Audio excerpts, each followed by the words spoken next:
잠언 21장 22절에서 24절까지 보겠습니다. 잠언 21장 22절에서 24절까지만 같이 봉독하겠습니다. 지혜로운 자는 용사의 성에 올라가서 그 성이 의지하는 방벽을 허느니라. 입과 혀를 지키는 자는 자기의 영혼을 환난에서 보존하느니라. 무례하고 교만한 자를 이름하여 망령된 자라 하나니 이는 넘치는 교만으로 행함이니라. 아멘.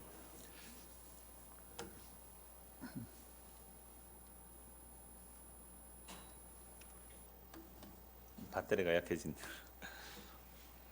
여러분들 3일 동안 주일 지나고 3일 지나면 3일 지났죠? 3일 동안 뭐 하시다가 오셨어요? 열심히 일하다가 오셨단 말이죠. 왜 우리는 세상을 살아면 열심히 일합니까? 돈 벌고 왜 합니까? 나의 어떤 성, 나의 안전, 이걸 이제 견고히 하기 위해서 우리는 일을 합니다. 열심히 일을 하죠. 오늘 말씀해 보면 성에 대한 이야기가 나와요. 제가 이 말씀 때문에 진도를 못 나가고 24절까지만 이제 보려고 합니다. 큰 제목은 망령된 자 이렇게 제목을 삼았습니다만은 이 망령된 자에 대해서 나중에 말씀드리겠습니다만 그 24절에 보면 무례하고 교만한 자를 이름하여 망령된 자라 하나니 이는 넘치는 교만으로 행함이라. 결국 우리가 3일 동안 주일 지나서 3일이라고 합시다. 3일 동안 열심히 일한 것은 결국 내가 나의 것을 확보하고 확대시켜서 어느 누구도 나를 함부로 하지 못하는 그런 사람으로 세우려고 살아왔단 말이죠. 자, 그렇게 살아가면 그 결국이 어떻게 가느냐 하니까 망령된 자가 된다는 거죠. 무례하고 교만해지는 겁니다. 그럼 하나님이 자기 백성들을 어떻게 하실까요? 그렇게 안 되도록 하시겠죠. 그래서 22절 보십시오. 지혜로운 자는 용사의 성에 올라가서 그 성이 의지하는 방벽을 허느니라. 이 말씀을 단순하게 문자로 보면 어떤 생각이 듭니까? 지혜로운 사람은 어떤 용사의 성에 올라가서 그 성이 의지하는 그 성벽들을 헐어버린다. 마치 삼국지 같은 생각이 들죠. 삼국지 보면 전쟁이 많이 일어나잖아요. 그러면 그 전쟁을 할 때에 모사들이 있습니다. 지혜자예요. 모사라는 것은 지혜자들이거든요. 그럼 삼국지에 제일 유명한 모사가 누구예요?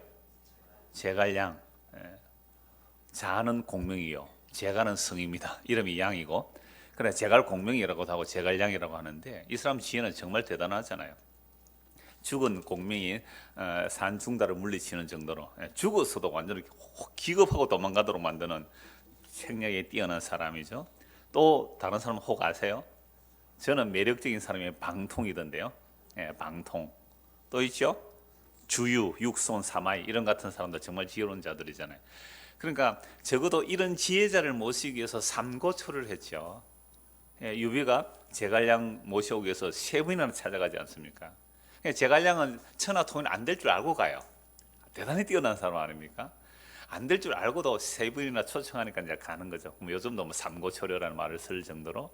그러니까 뛰어난 이제 지혜자들은 전쟁을 할 때에 아무리 튼튼한 요새가 있을지라도 그 성벽을 허물어내거든요. 그렇다면 이 성경의 말씀이 지혜로운 자는 용사의 성에 올라가서 그 성이 의지하는 방법을 헌다. 이걸 삼국지로 해석할 수는 없잖아요.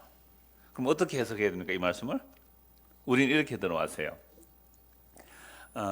성경이 이런 식이 아니지만 삼국지처럼 해석하는 게 아니지만 어떤 설교를 제가 많이 들어왔느냐. 저도 어렸을 때부터 교회를 다녔기 때문에 우리 앞에 여러 가지 난공불락의 성벽들이 있습니다.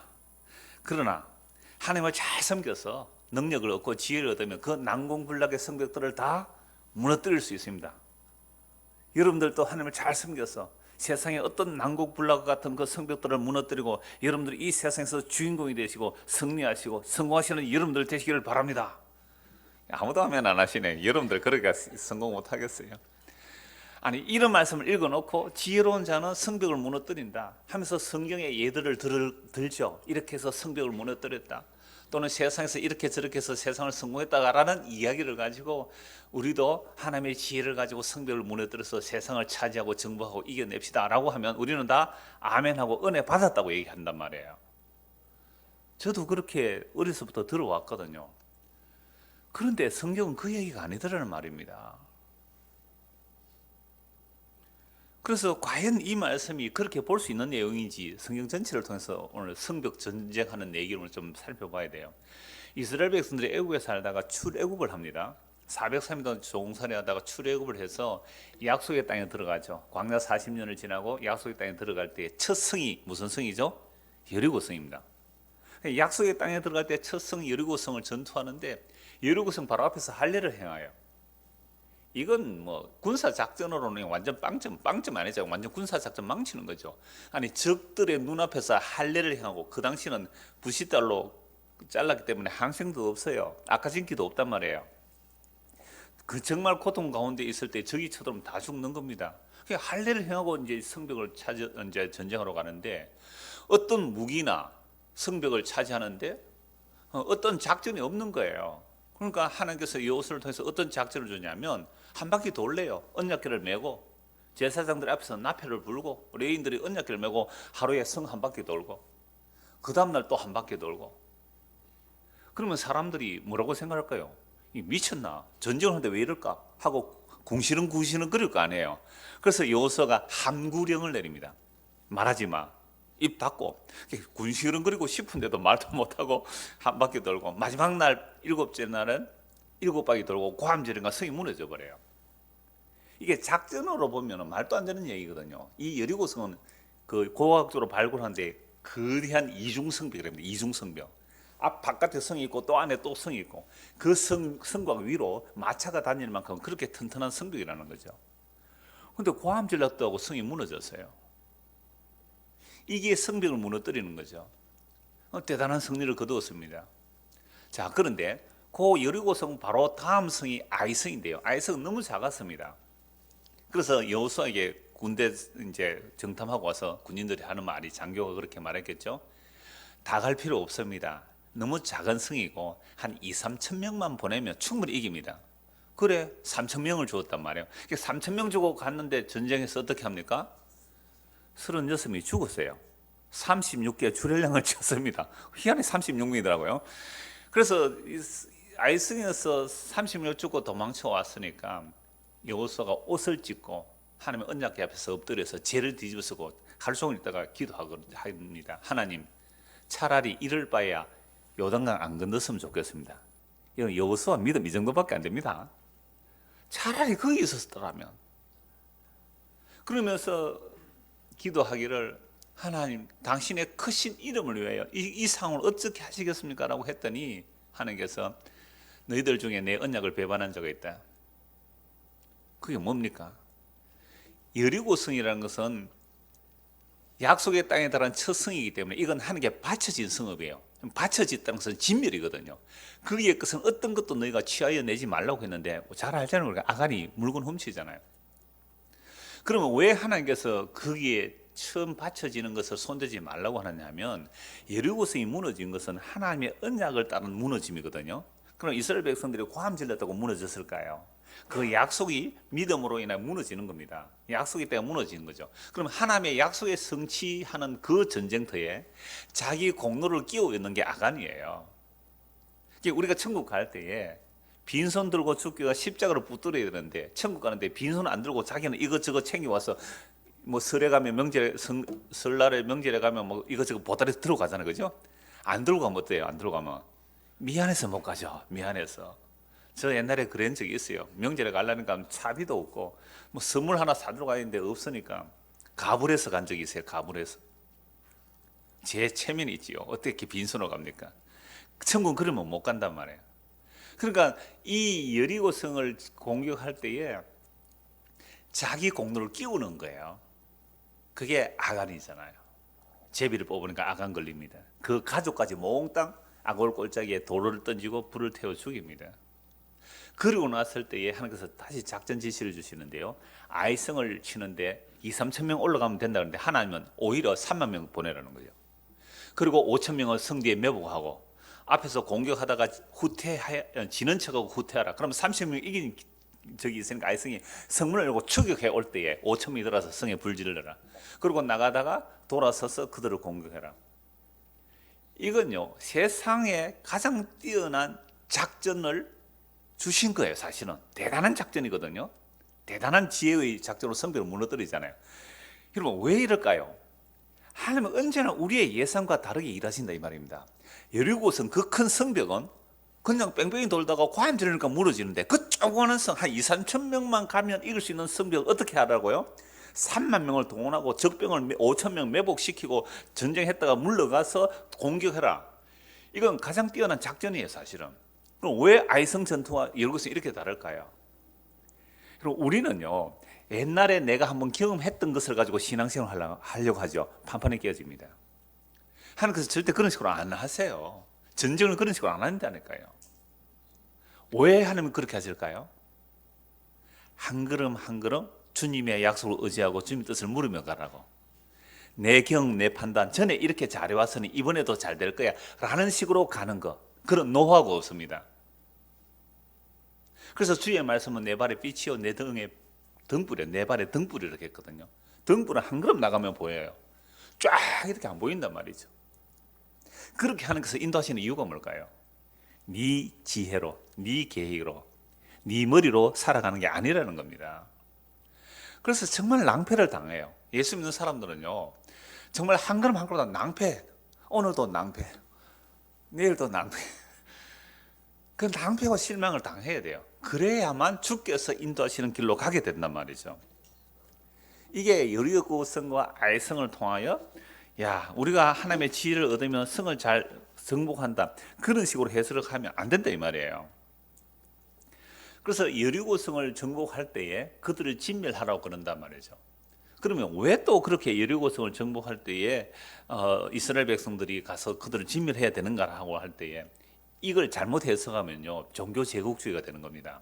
그저 우리 기독교라는 힘을 가지고 세계를 정복하자, 막 다 물리치자 이렇게 나가는데요. 창세기 15장 한번 찾아봅시다. 창세기 15장 16절. 그러니까 여호와의 전쟁이 어떤 전쟁인지를 모르면 우리도 힘 주십시오, 능력 주십시오 해서 힘으로 막 밀어붙이려고 하는데 절대 그런 전쟁이 아닙니다. 여호와의 전쟁은 언약의 전쟁이며 의에 대한 전쟁입니다. 창세기 15장 16절입니다.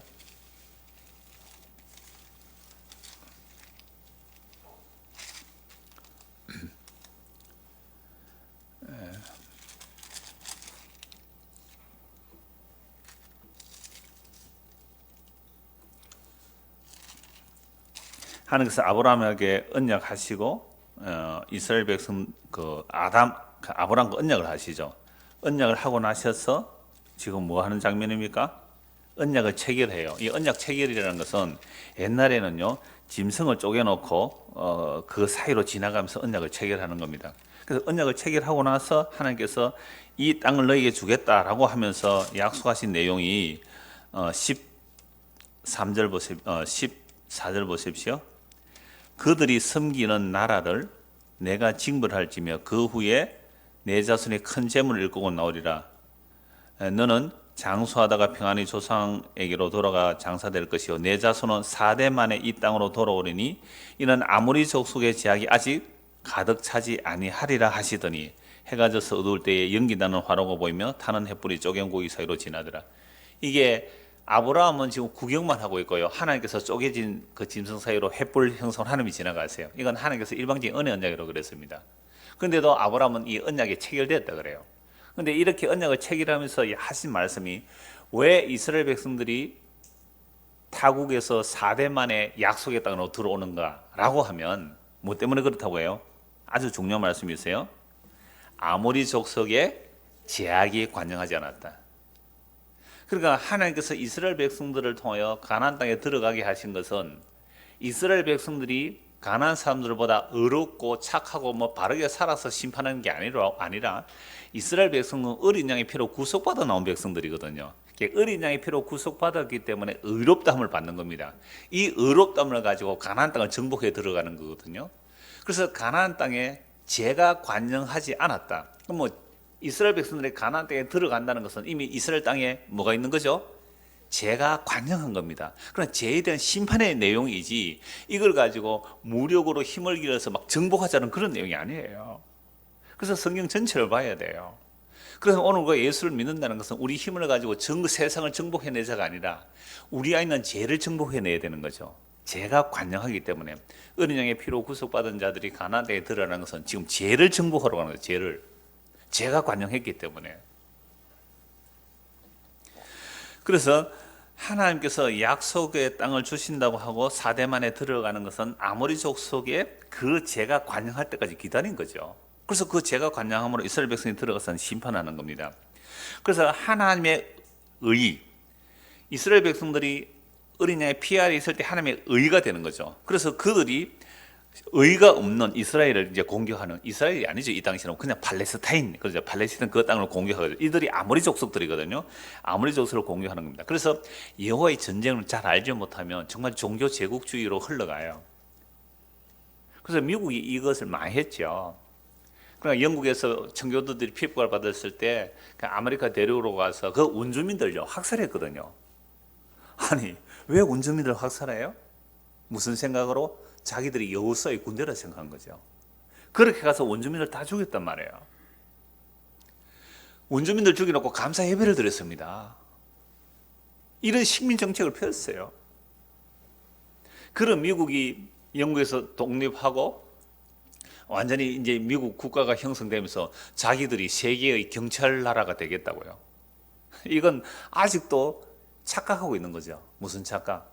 자기가 마치 여호수아의 군대나 되는 것처럼 자기 죄에 대한 내용으로 보지 않으면 정말 힘으로 이렇게 밀어붙이는 일을 한단 말이에요. 그러니까 우리 한국은요 가장 영향을 많이 받은 영향을 미국 기독교의 영향을 많이 받아요. 그런 걸 가지고 한국에 그대로 들어와서 지금 한국 교회 사람들이 대부분 뭘 달라고 해요? 힘을 주십시오, 능력을 주십시오. 그렇게 해서 기독교 깔보는 자들 확 다 밟아버리게 해주십시오. 라는 식으로 나오는 것. 그러니까 자꾸만 오늘 본문에 읽은 말씀이 뭐였습니까? 지혜로운 자는 성벽을 무너뜨린다. 그래서 우리가 하나님의 지혜를 얻어서 적의 성벽들을 다 무너뜨리고 우리가 힘을 가지고 적을 정복하자 이렇게 나오는 거죠. 그런데 제가 이런저런 책을 보니까 오리게네스, 여러분 오리게네스 기억나시죠? 금요일 성경 공부할 때에 7인의 십자가 사상에서 오리겐 뭐예요? 벌써 잊어버렸죠. 희생. 오리겐 교부거든요.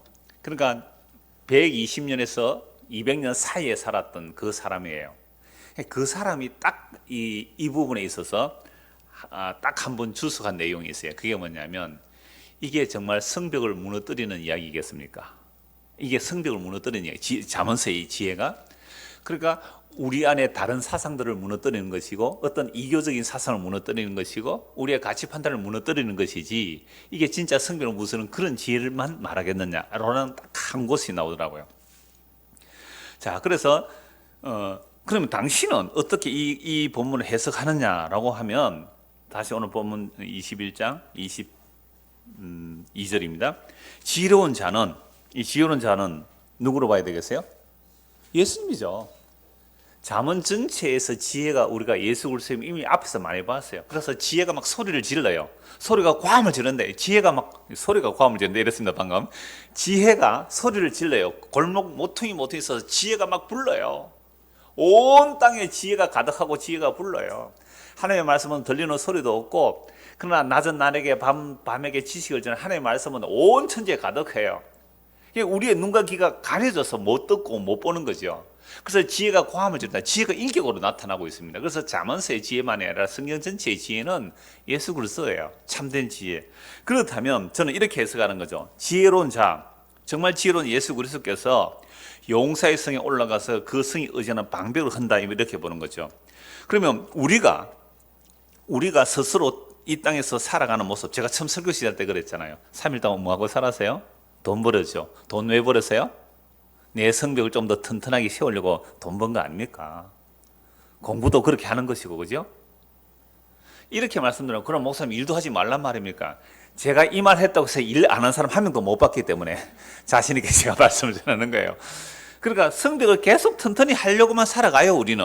근데 지혜로운 예수님은요, 우리가 사온 성에 올라가서 그 성이 우리가 의지하는 성을 어떻게 해요? 허물어 버린다. 해석이 전혀 달라집니다. 그럼 당신이 그렇게 해석할 수 있는 근거가 있습니까? 라고 할 때에 이제부터 이제 성경을 찾아가면서 말씀을 드리겠습니다. 창세기 4장 보십시오. 창세기 4장. 성을 왜 샀는지를 보십시오. 창세기 4장 16절입니다.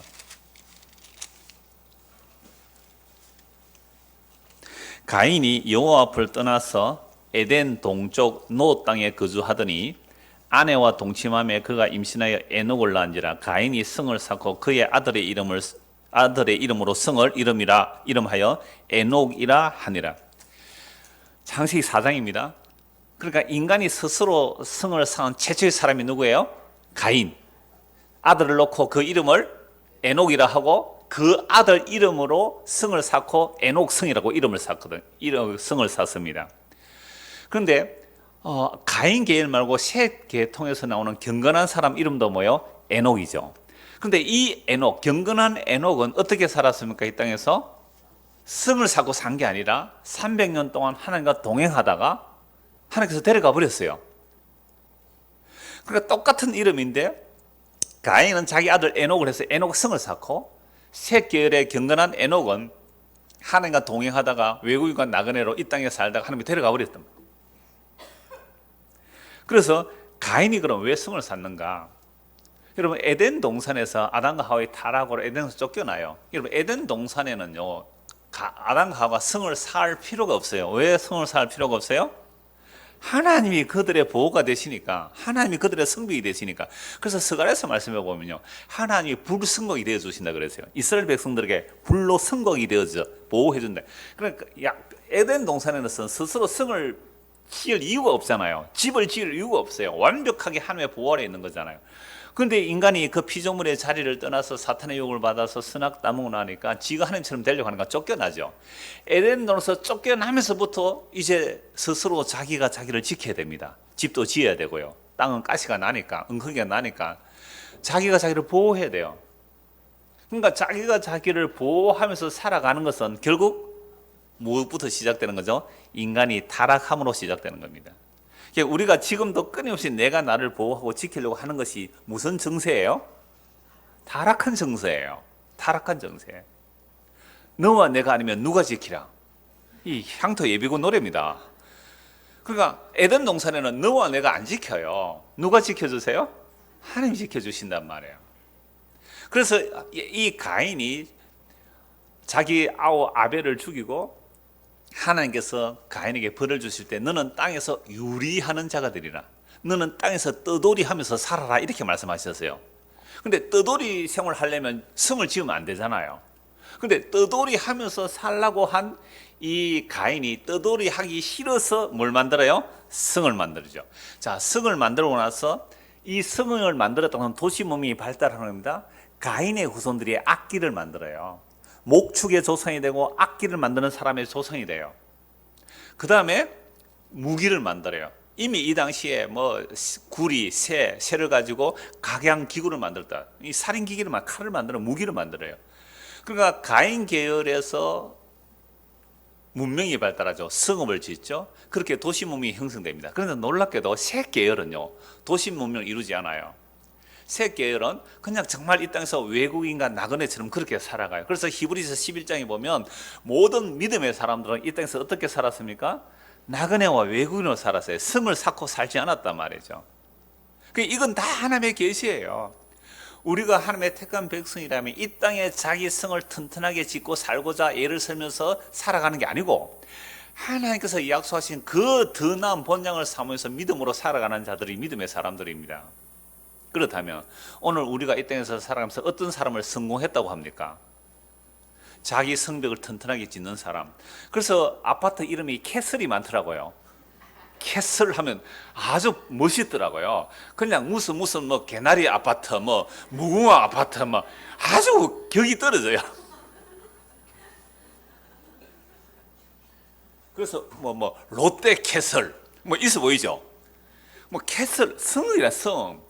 그 든든한 성읍을 가지고 살아가려고 하는 게 이 세상 사람들의 삶의 목적이고 방향이에요. 끊임없이 자기들은 그렇게 내가 나를 지키면서 살아가는데 그럼 안 죽습니까? 그래도 죽더라 이 말이죠.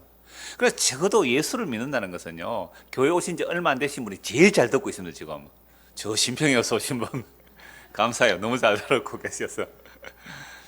그러니까 보세요. 우리가 이 땅을 살아갈 때에 끊임없이 자기 성벽을 갖추고 튼튼하게 사는 그걸 복이라고 얘기하고 산단 말이에요. 비근한 예를 한번 들게요. 여러분 이재용 부회장이 집행유예를 풀려났잖아요. 뭐 수백억 뇌물은 뇌물이 아니다 그러고, 그러면 36억 원 뇌물이라 그랬거든요. 여러분 36억 뇌물 썼으면 집행유예로 풀려나와야 돼요? 몇 년 감옥살이 해야 돼요? 왜 몇 년 감옥살이라고 풀려나요? 여러분 한명석 총리 아시잖아요. 그분 9억 받았다고 해서 1심에서는 무죄가 되었어요. 1심에서. 근데 2심에서 2년 징역해가지고 2년 만기 징역 살해하고 나왔거든요. 국무총리가 2년을 만기 징역 살해했다고, 9억 뇌물 받았다고. 그러면 36억 뇌물 준 사람은 받는 사람이 더 나쁘고 주는 사람은 덜 나쁘고서 집행유예 했는가요? 저는 그게 삼성의 벽이라고 생각하거든요. 여러분 그러니까 사람 나오면서 미소를 짓잖아요. 그러면 이 사람들은 그걸 성공이라 하고 자기 성벽이 든든한 것을 자기 힘으로 이기고 살아요. 그러니까 우리도 끊임없이 내 성벽을 높이고 나의 인맥을 넓히고 힘을 넓히고자 하는 모습으로 살아가는 것, 이게 하나님 보실 때는 무슨 모습이에요? 타락한 이후에 인간의 제약된 모습이에요. 이게 망령된 짓이다 이 말입니다. 그런데 우리는 그 망령된 짓을 성공으로 여기고, 교회 나와서도 하나님 내 성벽 튼튼하게 해주세요, 내 성곽 높여주세요, 내 집안 잘 되게 해주시고, 우리 교회 잘 되게 하시고, 우리 사업 잘 되게 하시고, 우리 나라 잘 되게 하시고, 우리 기독교 잘 되게 하시고, 세상에 이런 성벽을 생각하면서 살아가고 있으니까, 이건 주께서 자기 백성을, 하나님 자기 백성은 그 성벽을 무너뜨리지 않으면 안 된단 말이에요. 그 든든한 성벽이 있다면 언제 우리가 주님을 바라보겠어요? 그 성벽 믿고 살지 어떻게 주님을 의지하고 살겠느냐 말이에요.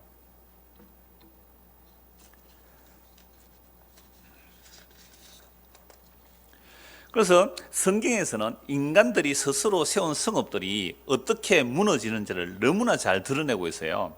그래서 가인만이 아니라 노아 홍수, 그러니까 여러분 이렇게 자기 성읍을 살고 있던 그 가인 계열이 막 인구가 불어나죠. 그리고 창세기 6장이 되었을 때 이미 세상 인구가 어마어마하게 불어납니다. 그때 사람들은 각자가 뭐 하면서 살아갑니까? 자기 성벽 쌓는 일에 바쁘게 살아가요.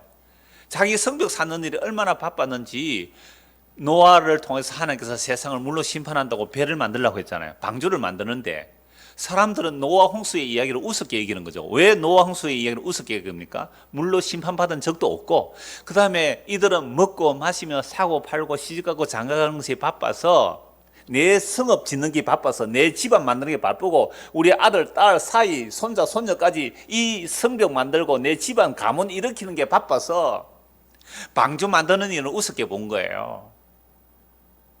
그런데 방주가 지어지고 노아 홍수 심판이 왔을 때요, 이 세상에서 가장 높은 산에서 무려 7m 높이로 물이 더 올라가 버렸어요. 그러면 우리가 이 땅에서 아무리 튼튼하게 집을 짓고 캐슬을 짓고 그냥 나의 왕국을 만든다 할지라도 노아 홍수 때 어떻게 돼요? 다 심판받았죠. 그뿐입니까? 노아 홍수 이후에도 끊임없이 흩어지라고 했지만 인간들은 흩어지지 않고 뭘 쌓았습니까?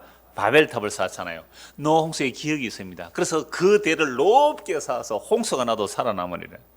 그러니까 하나님의 흩어지라는 말씀을 거절하고 우리의 이름을 위하여 흩어짐을 면하기 위해서 바벨탑을 쌓고 가는 인생들, 그러니까 오늘 이 땅에 우리의 살아가는 삶의 모습이 전부 다 무너질 바벨탑을 쌓더란 말이죠. 그러니까 능력이 작은 사람은 좀 작은 바벨탑, 좀 능력이 큰 사람은 큰 바벨탑 쌓고 전부 바벨탑을 살아가요. 그 바벨탑이 무너질 건데 그 바벨탑을 의지하면서 나는 든든하다고 살아가는 그들을 하나님께서 그냥 내버려 두신다면 그건 심판받는 자들이에요. 바벨탑을 쌓는데 하나님께서 흩어버리잖아요. 은혜를 혼자 계속 흩어졌는데 흩어진 자들은 흩어진 자리에서 또 바벨탑을 또 쌓아가요. 그게 세계의 문명들의 역사를 보십시오. 세계 문명 발상지들의 이야기를 보십시오. 강을 따라서 그들이 끊임없이 제국을 건설해 나갑니다. 이집트 나일강, 바벨론 제국, 황화 문명, 인도, 이런 나일강, 이런 계통의 그 강변을 통해서 문명이 발달하는 이유가 뭘까요? 자, 우리의 흩어짐을 면하고 우리가 성과 대를 높이하여 우리가 멸망하지 않자. 그런데 하나님께서 그대로 놓으면 심판이기에 이렇게 성벽 쌓는 자들에게 와서 간섭하시고 무너뜨리는 자들은 어떤 사람이에요? 하나님의 택한 백성들이에요. 그러니까 여러분들이 복음이 들리기까지는 내가 어떤 과정을 겪었든지 간에 내가 만들어내는 성벽들이 무너지는 경험이 있을 거예요. 그 성벽들이 항상 꼭 세상의 성벽만이 아니라도 돼요. 어떤 교회에서 원하는 나의 어떤 욕망, 가치 그걸 따라가다가 무너지는 경험들을 하는 겁니다. 그렇게 될 때 성경은요 이제 보이는 거예요. 그러니까 오늘날도 뭐 세상은 전부 다 자기 성벽 견고하게 살아가는 겁니다. 개인만이 아니라 어떤 단체, 국가, 교회도 자기들의 울타리를 더욱 견고하게 해가는 거죠. 요즘 정치 것도 뭐 시끄럽더라고요. 지방선거 앞두고 내가 어디에 가야 한 자리 할까 해서 합종 연행, 이합 집산 막막 하고 있잖아요 지금. 그러면서도 말로는 누구를 위해서 그런다고요? 거짓말도 잘하죠. 국민을 위해서 한다고요. 자기들의 정권을 위해서 자기 성벽을 튼튼히 하려고 하는 거죠. 자, 그래서 성경에서나 오늘 이 땅에서나 사람들은 자기 성벽을 든든하게 세우면서 살아가기를 원해요. 근데 하나님이 택하신 백성들은 이 땅에서 영원히 살 자들이 아니기에 그들이 의지하는 성벽을 무너뜨리십니다. 그러므로 성경에서 믿음의 사람들은 이 땅에서 정말 외국인과 나그네로 살아가요. 히브리서 11장에 나오는 모든 믿음의 사람들이 다 이 땅에서 외국인과 나그네로 살아가요. 더 나은 본향을 바라보면 이 땅에서 텐트 메이커로 살아요. 텐트 치면서 살아요. 텐트 치면서. 더 나은 본향을 바라봤단 말이죠. 그래서 아브라함과 그 믿음의 후손들이 만약에 갈대아 우르 그 고향으로 돌아가려면 금이 환양에서 돌아갈 수 있어요. 재산 많이 모았으니까. 그러나 그 고향으로 가지 않고 더 나은 본향을 바라보면서 이 땅에서 외국인과 나그네로 살아갔다고 말씀하죠. 그럼 오늘 우리가 이 땅에서 살아가면서 나그네와 외국인으로 살아가느냐, 아니면 이 땅에 발디고 튼튼히 캣을 지어가면서 천년만년 살려고 하는지 딱 보시면 알아요. 그럼 나는 천국을 향하여 가는지 아니면 멸망의 길로 가는지 너무나 분명해요. 내 삶의 가치, 내 삶의 방향, 목적이 그래서 이 땅에 잘 먹고 잘 사는 내 성을 크게 건설하면서 살려고 한다면 이건 끝까지 가는데 한 번도 방해받지 않고 승승장구하고 잘 되고 그냥 망하지 않고 쭉 그렇게 간다면 이건 멸망의 길로 가는 겁니다. 성경은 분명히 그렇게 말씀하고 있습니다. 그래서 오늘 보면 다시 23절 한번 보십시오. 입과 혀를 지키는 자는 자기의 영혼을 환난에서 보존하느니라. 단지 그 말만 하는 얘기 아니에요. 말. 이건 이미 우리 앞에서도 보았습니다. 야고보서 3장에서 말이 얼마나 악이며 독인지를 보았습니다. 그러니까 요 입과 혀를 지키는 자는 자기 영혼을 환난에서 보존한다고 그러는데 이 입과 혀를 잘 안 지키는 자들이 누구냐 하면요 24절과 연결합니다. 무리하고 교만한 자를 이름하여 망령된 자라 하나니 이는 넘치는 교만으로 행함이라.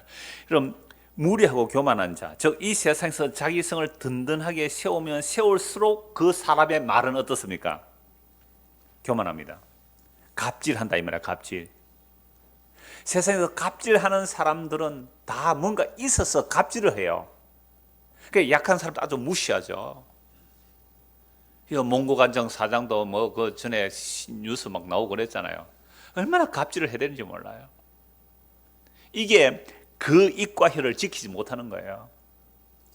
그러니까 제가 뭐 어려서 또는 청소년 시절 참 가난하게 살았다는 얘기를 좀 했는데요. 정말 가난할 때는 내가 책임질 수 있는 게 아무것도 없더라고요. 어디 친구들하고 모여도 밥값 내가 낼게 말 한마디 못했단 말이에요. 왜? 주머니에 집에 갈 차비밖에 없는데 친구 만났다고 내가 차를 한 잔 사겠습니까? 밥을 한 끼 사겠습니까? 못해요 그 말을. 친구들 중에 뭐 배를 타거나 또 뭐 운전을 하고 돈을 좀 있는 애가 밥을 사고 그랬거든요. 요즘은요 내가 살게 일합니다. 이 교만해졌어요. 밥 먹고 나면 목사가 차 한 잔 딱 사고 얻어드신 분 계시죠? 대답을 왜 안 해요? 얻어먹어놓고는. 제가 이만큼 교만해졌더라고요. 이건 내가 살게 이런단 말이에요. 그런데 만약에 우리가 정말 한 달에 용돈을 한 5천만 원씩 쓰는 사람이라면 한 달에 용돈만 5천만 원이다. 준수야. 준수하게 쓰겠지. 5천만 원 정도. 한 달에 용돈만 5천만 원 꽂아준다 합시다. 교만해지겠어요? 안 해지겠어요? 그러면 사람들이 옆에 가서 준수야 좀 봐줘. 알았다, 내가 할게. 교만해질 수밖에. 우리의 말에 내가 세상의 성벽이 든든하고 내 백그라운드가 클수록 말은 교만해질 수밖에 없어요. 그런데 진짜 오래된 부잣집은요, 요것도 세련되게 교육받아서 매끄럽게 합니다. 아주 겸손하게 친절하게 나와요. 그걸 예의라 하는데, 그건 완전 위장하는 거죠. 그러면서 뒤에는 갑질 다 하고 있잖아요. 그래서 무리하고 교만한 자를 이름하여 망령된 자를 하나니 이는 넘치는 교만으로, 그러니까 넘치는 교만이 뭘로도 나와요? 말로도 나와요. 그래서 자기 입과 혀를 지키는 자는 자기의 영혼을 관련해서 보존하는데, 자기 입과 혀를 지키지 않는 자는 그거 망한다 이 말 아닙니까? 그래서 요 망령된다는 말이요, 히브리의 용례를 살펴보면 조롱하는 자, 비웃는 자, 오만한 자, 거만한 자 이렇게 나와요. 어떤 사람이 이 망령된 짓을 하느냐? 근데 저는 우리 번역이 참 좋더라고요. 망령된 자. 예, 그 뜻이 이러게요. 늙거나 정신이 흐려져서 말이나 행동이 정상을 벗어났거나 또는 그런 상태. 우리 흔히 노망 들었다 뭐 이런 말도 하잖아요. 그러니까 늙어졌거나 정신이 흐려져서 말이나 행동이 정상을 벗어났거나 또는 그런 상태. 이걸 뭐라고요? 망령된 자. 근데 이걸 우리는 흔히 뭐 나이가 들어서 정신이 없어 하는 말을 망령됐다고 하면 됩니까? 안 됩니까? 안 돼요. 단어 뜻은 그럴지라도. 그럼 진짜 망령된 자가 뭡니까? 천지를 창조하시는 하나님 앞에서 지가 피조물인 줄 모르고 금방지게 창조주인 양 행세하면서 살아가는 것, 이게 무리하고 교만하고 망령된 자예요. 그러니까 망령되지 않은 자는 한 명도 없단 말이에요. 모든 사람이 망령돼서, 왜? 정상에서 다 벗어났어요. 정상이란 뭐예요? 하나님이 나의 창조주시고 나는 피조물이에요. 피조물이라는 것은 지으신 분의 시키는 대로 살아가면 돼요. 근데 피조물이면 창조주가 시키는 대로 살아가는 인간이 아무도 없어요. 그러니까 자기 스스로 성벽을 만들 뿐만 아니라 내가 하나님처럼 살아가려고 하는 모습, 이게 망령된 자의 짓이에요. 근데 세상은 망령된 자들이 망령된 짓을 해서 성공을 했다고 할 때 그걸 부러워하고, 교회 다니는 사람도 하나님 나의 성벽을 든든히 세워주시고 하나님께서 지켜달라고, 내 성벽 높여달라고 한다고요. 그거 무슨 기도예요? 망령된 기도예요. 정상에서 벗어난 거예요. 하나님이 나의 피난처가 되시면 됩니다. 하나님 나의 보호가 되어주시면 됩니다. 하나님 나의 방패가 되어주시면 됩니다. 하나님께서 아브라함이 이렇게 말씀하시잖아요. 내가 너의 방패요, 내가 너의 지기 큰 상급이라. 아브라함이 이게 무슨 말인지 못 알아요 아직. 그러니까 하나님 나에게 상이라 그러면 난 자식도 하나 없는데요, 엘리에셀이 내 상속자들입니다. 그거 아니야. 네 몸에서 날 자. 그가 바로 갈라디아서 3장 16절에 그리스도라고 해요. 그럼 아브라함이 받은 상이 뭐예요? 그리스도예요. 그 아브라함의 성벽이 뭐예요? 그리스도예요. 그러니까 아브라함이, 여호와 하나님께서 아브라함에게 내가 너의 방패요, 내가 너의 큰 상급을 할 때 예수 그리스도가 아브라함의 방패가 되어주시고 예수 그리스도가 아브라함의 상이 되어주실 때에 아브라함이 구원받았다 이렇게 말하는 겁니다. 그러니까 모든 믿음의 사람들은 결국 예수 그리스도가 나의 피난처요.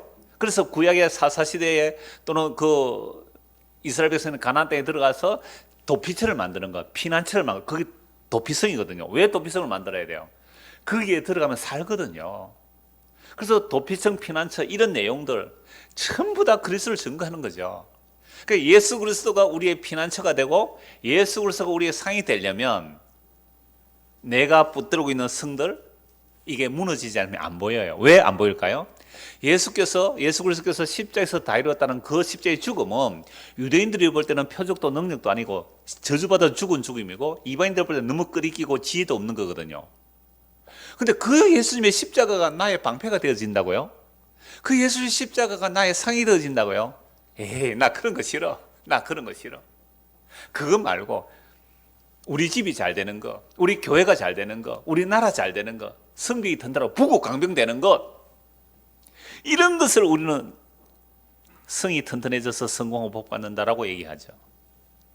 그래서 하나님께서는 자기 백성들에게 이 성을 어떻게 한다고요? 무너뜨리십니다. 이 좋아요, 안 좋아요? 이 얘기가.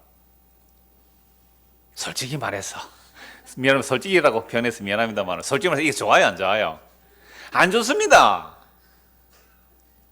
이걸 누가 좋아해요? 이거 좋아하면 그거 좀 정신병을 가봐야 되는 사람 아닙니까? 자기를 부수고 무너뜨리는데요.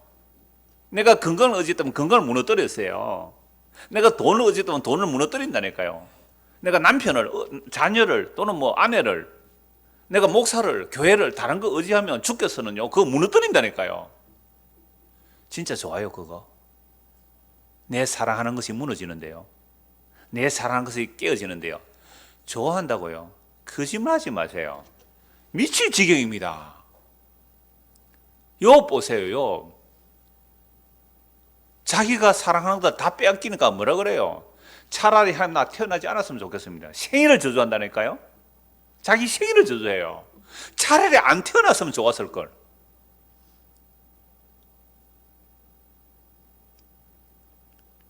그래서 우리는 성경을 봐야 돼요. 결국 주께서 우리에게 내가 의지하는 것을 무너뜨리고 주께서 주시고자 하는 그 영원한 것이 무엇인지를 에스겔 28장을 한번 보십시다. 에스겔 28장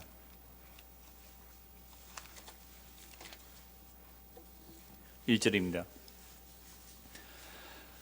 또 여호와의 말씀이 내게 임하여 이르시되 인자야 너는 두로 왕에게 이르기를 주 여호와께서 이같이 말씀하시되 네 마음이 교만하여 말하기를 나는 신이라 내가 하나님의 자리 곧 바다 가운데 앉아 있다 하도다. 네 마음이 하나님의 마음 같은 채 할지라도 너는 사람이요 신이 아니거늘 네가 다니엘보다 지혜로서 은밀한 것을 깨닫지 못할 것이 없다 하고 네 지혜와 총명으로 재물을 얻었으며 금과 은을 곳간에 저축하였으며 네 큰 지혜와 네 무역으로 재물을 더하고 그 재물로 말미암아 네 마음이 교만하여졌도다.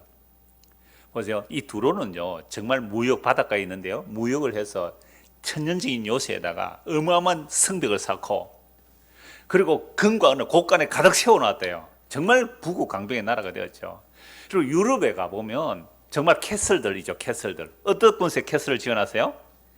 정말 깎아지는 절벽에다가 어떻게 거기에 세상에 나는 절벽 거기에 성체를 세웠는지 그 당시의 농노들 그 성벽 보고 우리는 이야 아름답다 하고 관광하죠.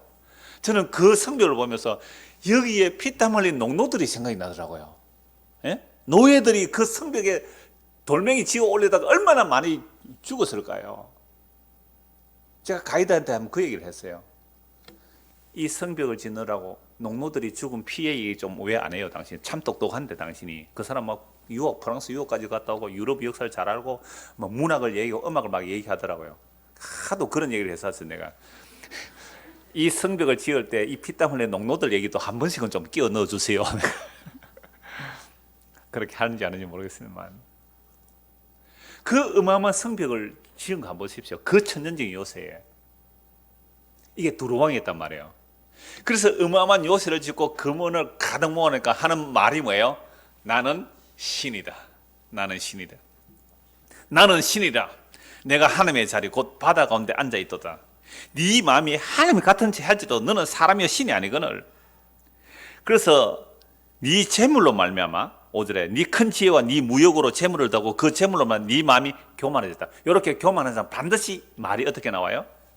예, 아까 말했던 것처럼 자기 이과 혀를 못 지켜요. 그래서 망해요. 이 두로가 어떻게 망해진지 아세요? 완전히 망했습니다. 터가 흔적도 없이 망했단 말이에요. 그런데 오늘 우리는요 이런 식으로 사는 것이 성공이냐 하나님께 복을 받았냐 이걸 추구하고 있다면 하나님 나라 들어갈 수가 없겠죠. 멸망한 세상 나라 추구하는 거죠. 그래서 하나님이 자기 택한 백성들은요 이걸 알게 하세요. 보게 하세요. 시편 55편 한번 보십시오. 시편 55편 6절 이 다윗의 시입니다. 다윗의 시인데 이 다윗이 이렇게 찬송하고 있어요. 6절 시편 55편 6절 나는 말하기를 만일 내게 비둘기같이 날개가 있다면 날아가서 편히 쉬리로다. 내가 멀리 날아가서 광야에 머무르리로다. 왜 다윗이 이 말을 해요? 여러분 지난주에 본 다투는 여인과 한 집에 사느니 운막에 사는 낫다는 말과 연결되죠. 그러니까 단지 그 여자하고 다툰다 이런 얘기 아니잖아요. 그러니까 내가 날개 비둘기처럼 날개가 있다면 이퍼 가정법 옛날에 영어 할 때 그래. 내가 뭐뭐라면 만약에 내가 날개가 있다면 저 광야에 가서 머무를 텐데 왜 그러냐니까 8절 보십시오. 내가 나의 피난처로 속히 가서 폭풍과 광풍을 피하리라 하여도다. 내가 성내에서 강포와 분쟁을 보아사오니 주여 그를 멸하소서 그들의 혀를 잘라버리소서. 와, 성 안에서 있는 사람들이 든든해지니까 두루왕이 됐죠. 성벽이 든든하니까 나는 신이다 하면서 포악과 학대를 하고 있죠.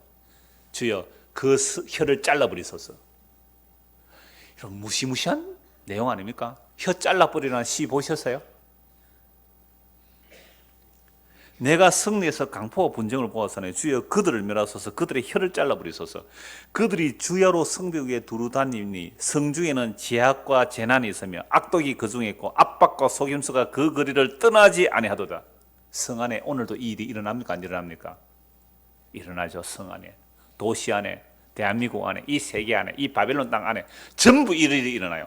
그러니까 성 안에 일어나는 일들은요, 강포 분쟁, 제약과 재난이 있고 악독이 그 중에 있고 압박과 속임수가 그 거리를 떠나지 않아요. 그러니까 주여 그들을 멸하시고 그들의 혀를 잘라버리소서. 그런 성벽을 든든히 세우고 성공했다고 부자 됐다고 복받아 하는 자들의 혀를 잘라버리소서. 너무 무슨 말씀이죠? 그러므로 이러한 성읍에 우리가 살고 있어요. 그러니까 사람들은 계속 도시 문명이 이런 겁니다. 그래서 이러한 성읍에서 하나님의 택하심을 입은 자는 멀리 떠나려고 해요. 재앙을 보니까 여긴 살 수 없구나. 재앙을 보고 떠나려고 해요. 이게요, 가정이라 작게는 가정일 수도 있고요, 좀 크게는요, 뭐 집안일 수도 있고 또 교회일 수도 있어요. 우리 회사일 수도 있고. 우리 대한민국이잖아요. 그럼 대한민국이 진리를 추구합니까? 지금 이 정부가 진리를 추구해요? 아니에요. 다수의 국민들이 원하는 것을 추구하는 것이 진리 추구하는 겁니다. 이건 진보든 보수든 다 똑같아요. 보수가 왜 지지가 없습니까? 그놈들 배속을 채우려고 하다가 다수가 싫어한 거예요. 진보가 잘못 가면 또 보수가 국민들에게 잘하면 또 보수의 표를 줄 거란 말이에요. 그러니까 보수나 진보나 절대 진리 아닙니다. 그러니까 이들은 결국은 이 세상의 성읍의 일들이에요. 이 승리에 일어나는 일이란 말이죠. 그러니까 이런 것을 우리가 제대로 안다면 우리는 다윗처럼 뭐라고 해야 돼요? 나에게 비둘기처럼 날개가겠다면 저 광야로 가서 혼자 주님과 은밀히 내 그 비밀한 처소에 들어갈 텐데, 이렇게 노래를 하고 있어요. 그래서 내가 이 타락한 이 도시, 이 세상 전체가 바벨론입니다. 지금은 이 바벨론 안에서 이러한 모습을 보면서 가야 되는데 생각은 하고 있는데 이게 처자식이 있어서 땡기고 있거든요. 소돔과 고모라 생각해 보십시오. 그래서 천사가 이 세상 멸망한다고 롯에게 말하죠. 그러니까 롯의 사역에 가서 자네들 나와 함께 떠나세, 이 성이 불에 타서 멸망할 거네. 농담으로 얘기더라. 하나님 말씀 농담으로 얘기했죠. 왜? 성 안에 사는 게 좋거든요. 성 안에 사는 게 좋거든요. 쾌락이 있잖아요. 안전된 성벽이 지켜주고 있잖아요. 부자 나라예요. 소돔과 고모라 살기 좋은 나라 동네였어요. 그러니까 떠나기 싫었던 거예요. 거기 쾌락을 부려두고 어떻게 성 밖으로 나가요? 그러니까 롯과 롯의 아내도 머뭇머뭇한 겁니다. 그런데 천사의 눈에는 하늘에서 불이 떨어져요. 보여요. 천사의 눈에는. 사람의 눈에 안 보여요. 천사가 롯과 롯의 아내 손잡고 두 딸 손잡고 끌어냅니다. 성 밖으로. 하나님의 자기 백성은 머뭇머뭇 미적미적거리면 강제로 끌어냅니다. 뭐 하지 말라? 뒤를 돌아보지 말라. 왜요? 미련이 남았잖아요. 미련이. 그 사익감이 있었으니까 딸 시집 보내려면 이것저것 냉장고도 사놨을 거고 좋은 텔레비도 사놨을 거고 여하튼 뭐 좋은 거 많이 사놨을 건데 그게 왜 안 돌아보시겠어요? 주님 말씀하셨죠? 이 종말에 롯의 철을 기억하라. 그럼 롯을 뭐 돌아보다가 멸망해요? 성읍이잖아요. 성 안이에요. 성 밖으로 나가야 됩니다. 우리가 주의 능력을 짊어지고 성문 밖으로 나가야 돼요. 세상의 영광 추구하지 마십시오. 교회 자체 어떤 영광 그거 추구하지 마십시오. 이렇게 말하면 무슨 어디로 가야 됩니까? 그런데 주님 안으로 가십시오. 사람들은 널프게 오면 되는 줄 알고 막 저 김에서 막 오고 막 심평 써와가지고 내가 소개했더니 모른대 서로. 옛날에 같은 교회 다닌다 모른대. 너무 커가지고.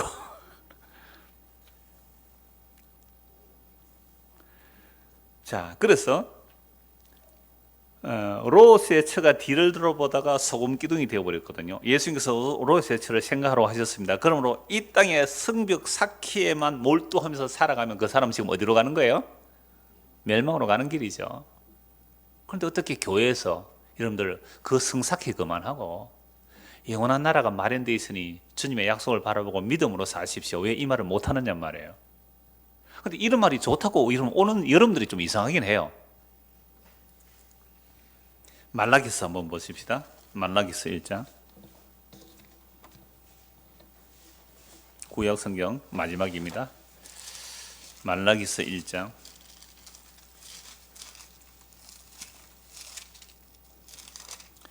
2절부터 보겠습니다.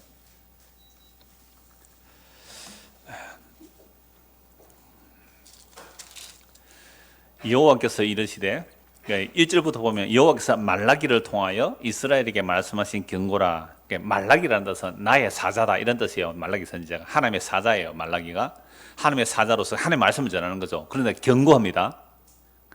지금 말라기 배경은 이스라엘 백성들이 바벨론에서 포로로 들어와서 힘들고 어렵게 살아가고 있어요. 힘들게 어렵게 살아가는 이들에게 경고를 하는데 어떤 경고를 하냐면 2절에 여호와께서 이르시되 내가 너희를 사랑하였노라 하나 너희는 이르기를 주께서 어떻게 우리를 사랑하셨나이까 하는도다. 하나님께서 말라기 고생하는 이스라엘 백성들 바벨론 포로에서 돌아왔으면 얼마나 힘들어요. 내가 너 사랑한다 그러니까 하나님 날 이렇게 고생시키면서 뭘 사랑한다 그럽니까? 날 사랑하는 증거가 뭐예요? 딱 이렇게 나오는 거죠. 오늘 우리도 그렇죠. 하나님 사랑한다 하면 내 집이나 한 채 제대로 주든지 날 이래 고생시켜놓고는 뭘 사랑한다고 그럽니까? 막 이렇게 대들었단 말이에요. 그때 하나님이 대답이 나 여호와가 말하노라 에서는 야곱의 형이 아니냐. 그러나 내가 야곱을 사랑하였고 에서는 미워하였으며 그의 산들을 황폐하게 하였고 그의 산업을 광야의 이리들에게 넘겼느니라. 에돔은 말하기를 우리가 무너뜨림을 당하였으나 황폐된 곳을 다시 사으리라 하거니와 나 만군의 여호와는 이르노라 그들은 살지라도 나는 흘리라. 사람들이 그들을 일컬어 악한 지역이라 할 것이요 여호와의 영원한 진노를 받은 백성이라 할 것이며 너희는 눈으로 보고 이르기를 여호와께서 이스라엘 지역 밖에서도 크시다 하리라. 이게 무슨 말씀이냐 하면 아까 가인 보고 너는 흩어 뭐 하는 자가 되리라? 유리하는 자, 땅에서 떠돌아다니는 자가 되라고 했잖아요. 그런데 이 가인은 뭘 사버렸어요? 성을 샀죠. 그리고 자기 스스로 보호하잖아요. 저는 오늘 이 말씀을 보다가 가인에게도 하나님께서 기회를 주셨다고 봐요. 성을 안 쌓고 떠돌아다니면 누구를 의지할 수밖에 없어요? 주님을 의지해야 되는데 결국 멸망의 길이라는 것은 주를 의지하는 것이라 스스로 성을 쌓고 자기를 지키고 보호하려고 하는 거예요. 이게 종교도 마찬가지입니다. 내 종교적 축적된 의로 천국에 들어가려고 하고 내 종교적 축적된 의로 이 땅에서 복을 받으려고 하고 그거 자기 성 쌓는 거 맞죠? 자기 종교의 성을 쌓는 건 맞잖아요. 그러면 그 사람 주님 의지 안 해요. 십자가 의지 안 해요. 자기 의로 의지해요. 자기 성 쌓는 거죠 그게. 그거 어떻게 천국 가겠어요? 저는 가인에게 기회를 주신 걸로 보고 에서에게도 저는 기회를 주신 거라고 봐요. 그러니까 에서 보고 야곱이 뭐라 그래요? 이삭이 에서가 막 이 축복을 강구했을 때에 이 에서 보고 말해. 너는 땅에서 많은 자가 되리라. 유리하는 자가 되리라. 너는 떠돌아다니며 살아라. 근데 이 에서가 거처한 곳은 요새예요. 요새에서 성을 샀습니다. 유리하는 자가 되기 싫단 말이에요. 그런데 의외로 그 아까 셋 계열의 그 믿음의 선진들은 성을 쌓는 것이 아니라 어떻게 살아갔다고요? 나그네 외국인으로 살아가요. 그러니까 이 땅에서 우리가 누가 하나님의 택한 백성들인지 저주받을지인지 그거 딱 보면 알아요. 그러면 이 땅에 하나님 택한 백성들은 이 땅에서 뭐로 살아가는 거죠? 나그네와 외국인으로 더 나은 번영을 사면서 살아갈 거예요. 그런데 이 세상이 전부인 줄 알고 이 세상에 성을 쌓고 사는 자들이 가인이었고 에서였어요. 그래서 하나님께서 에서가 이렇게 하나님 무너뜨리죠. 에돔은 말하기를 우리가 무너뜨림을 당했으나 또는 가난하나로 번역할 수도 있어요. 가난하고 무너뜨림을 당했으나 황폐된 것을 다시 쌓으리라. 요 속성 우리 안에 있습니까 없습니까? 있죠. 사업하다가 실패했다. 내가 다시 한번 일어서야지 하고 막 이를 악물고 일어서잖아요. 물론 그렇게 살아갈 수밖에 없지만 이 성경에서 뭘 계시하는 겁니까? 끊임없이 내가 나를 지키기 위해서 성을 쌓고 살아가는 그 모습이 하나님의 심판을 받는 자들의 가인의 계열이고 에서의 계열이라는 것을 보여주는 거죠. 그래서 야곱은 어때요? 야곱은 끝까지 야곱도 자기 성을 지으려고 했잖아요. 그러니까 자기 삼촌 라반에게 그러면 나의 집안은 언제 일으키겁니까? 아내를 위해서 몇 년 동안 일했어요? 14년 동안 일하니까 자기 재산은 하나도 없잖아요. 나의 재산은 어떻게 됩니까? 그래서 계획을 하잖아요. 얼룩덜룩한 것은 이제 야곱이 차지하고 깨끗한 것은 라반이 차지하도록. 그렇게 해서 자기 기업을 이루어 가잖아요. 양떼 소떼를 막 일으키잖아요. 그거 어떻게 합니까? 하나님께서 끝까지 무너뜨리세요. 이게 사랑이에요. 야곱은 끝까지 무너뜨려요. 하나님께서 끝까지. 나중에 환도뼈를 쳤으라도 장인이 되게 했으라도 하나님의 약속 붙들도록 끝까지 험악한 세월을 보는 게 야곱의 생애예요. 내가 야곱 사랑했거든. 에서는 안 무너뜨려요. 그래, 네 흩어가 그냥 떠돌이로 살아 했는데 절대로 나는 떠돌이 살지 않을 거야. 요새를 짓고 사병을 400명 거느리고 부자 되게 살았어요. 그게 에서의 길이었잖아요. 근데 하나님께서 에서를 미워하죠. 그러니까 하나님께서 미워한 자의 특징이 뭐예요? 이 땅에서 캣을 살고 내가 살겠다는 얘기예요. 그런데 하나님의 사랑하는 야곱은 끝까지 무너뜨리죠. 그래서 나중에 바로왕 앞에 갔을 때 뭐라 그래요? 내 나그네 세월, 험악한 세월을 보냈나이다. 험악한 세월을 보냈다. 하고는 하나님의 약속의 땅, 그 자기의 아버지, 할아버지 묻힌 그 땅에 나를 묻어달라고 하는 것이 야곱의 생애잖아요. 이게 하나님께서 나는 너를 사랑했다. 그럼 우리는 어때요? 하나님, 이게 사랑한 거예요.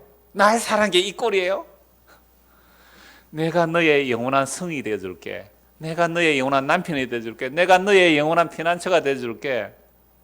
이 이야기를 하고 있는 거잖아요.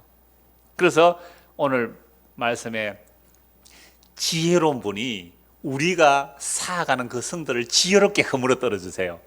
그리고 그분을 의지하도록 하시는 것. 두 권만 성경 마무리하겠습니다. 시편 127편 한번 찾아봅시다. 시편 127편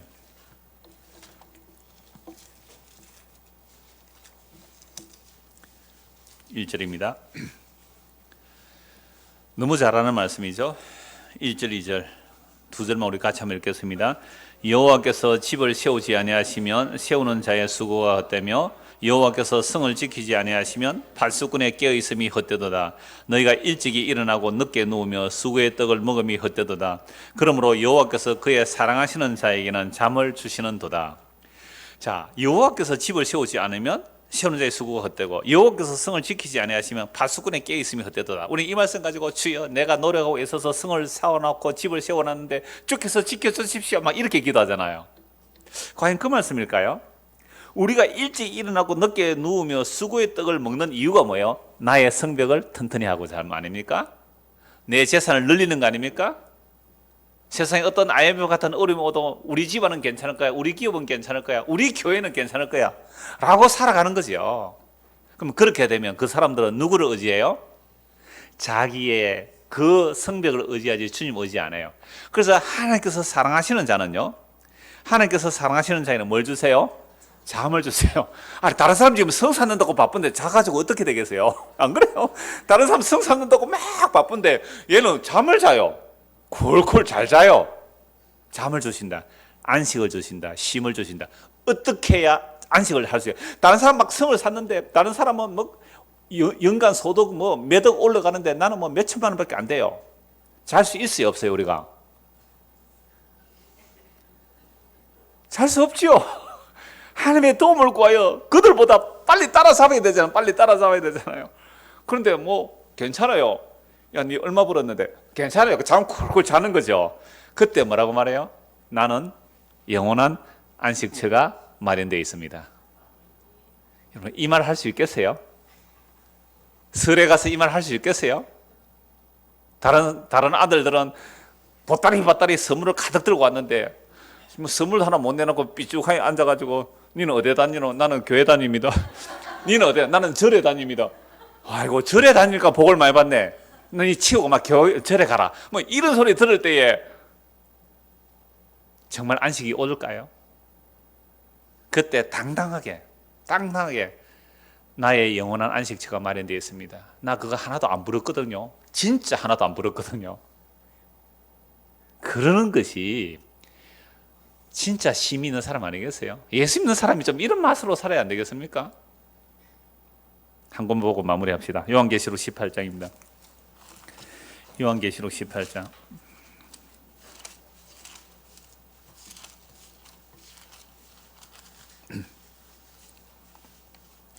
제가 이런 말씀을 자꾸 드리니까 목사님은 가난하게 자라가서 좋은 것을 안 해봤어 이렇게 말한다는 분도 계세요.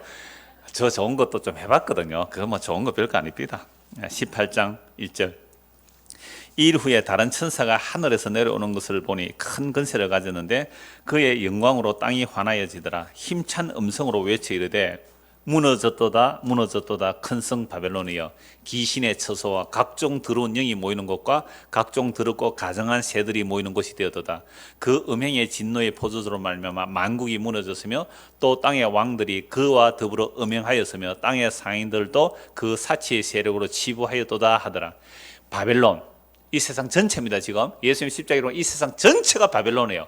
약속의 땅이 없어요. 이제는 전체가 바벨론이에요. 이 바벨론에 살아가는 사람의 특징이 뭐였어요? 아까 두로왕처럼 성벽을 튼튼히 짓고 나는 신이다 라고 하고 있잖아. 그러면 그 최고의 신에게 사람들은 가서 어떻게 해요? 줄을 대고 무역해서 먹고 살려고 그게 엎드려 절하잖아요. 그런 세상입니다. 지금. 그렇다면 오늘 제가 창세기부터 이 요한에서 다 살펴보았는데요. 우리는 끊임없이 성벽 튼튼하게 세우려 하는데 지혜로우신 주님께서는 자기 백성을 어떻게 해요? 그걸 허물어뜨리시고 그 성 안에 있는 가정한 일을 보게 해요. 그래서 아까 시편 55편에 다윗은 뭐라 그래요? 성 안의 모습을 보니까 이곳은 살 수 없구나 해서 어디로 간다고요? 내가 비둘기처럼 날개가 있었다면 날아서 광야로 갔을 텐데 아무도 없는 혼자 있는 곳에 갔을 텐데 그거 누구 만나러 가려고요? 주님 만나러. 신앙은 외로운 거예요. 정말 신앙은 외로운 거예요. 혼자 조용히 나는 주님 만나러. 그 소원을 주세요. 우리에게. 낭패와 실망할 그 소원을 주세요. 바벨론 무너질 것을 이미 알게 하세요. 그러므로 주께서 이렇게 말씀합니다. 4절 같이 읽어봅시다. 시작. 또 내가 들으니 하늘로부터 다른 음성이 나서 이르되 내 백성아 거기서 나와 그의 죄에 참여하지 말고 그가 받을 재앙들을 받지 말라. 그러니까 이 세상, 그러니까 시편이나 요한계시를 통하여 이 세상의 멸망을 성으로 보여지는 자들이 하나님의 은혜가 임한 자들이에요. 그러면 그들은 이 땅에 비록 발들고 살지라도 그들과 함께 멸망될 자리로 가는 것이라 내 백성아 거기서 나오느라. 주께서 어떻게 해요? 끄집어내는 거예요. 소돔과 고모라 성에서 손을 잡고 끄집어내세요. 우리를 끄집어내세요.